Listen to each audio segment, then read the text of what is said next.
धिया पुत्रा को कौल बिला जख्मी बाबा समझेंदा रे धिया पुत्रा को कौल बिला जख्मी बाबा समझेंदा रे धिया पुत्रा को कौल बिला जख्मी बाबा समझेंदा रे कद सोम रुपया ज़ैनब को कद सोम रुपया ज़ैनब को रोसर देवो से देदा है धिया पुत्रा को कौल बिला जख्मी बाबा कद सोम रुपया ज़ैनब को कद सोम रुपया ज़ैनब को रोसर देवो से देदा है धिया पुत्रा को कौल बिला जख्मी बाबा समझेंदा है कद सोम रुपया ज़ैनब को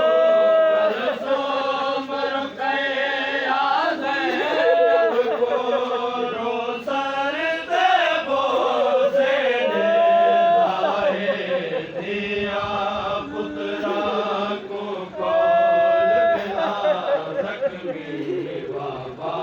समझेंदा है ओ शबीर बजावो साबिर अब्बास वफादाना है तो ओ शबीर बजावो साबिर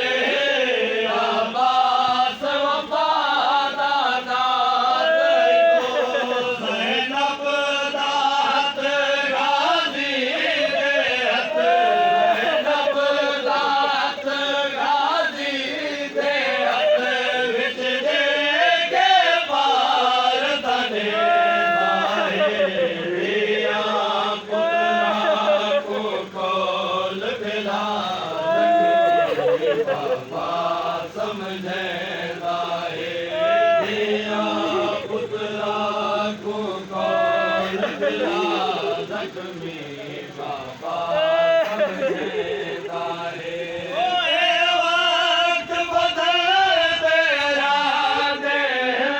मरी ज़ैनब दी इस्लाम किते ओए वक्त बदल तेरा दे मरी ज़ैनब दी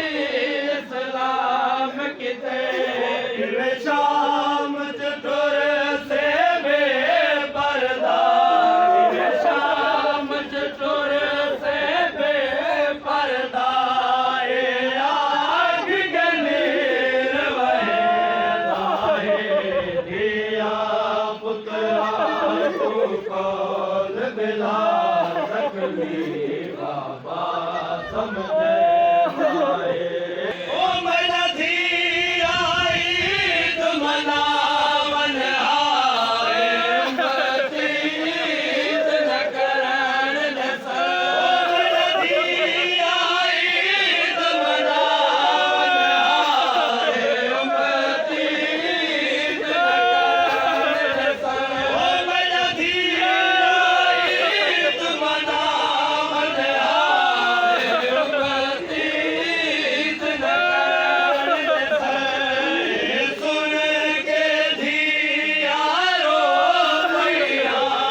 समझंदा है दिया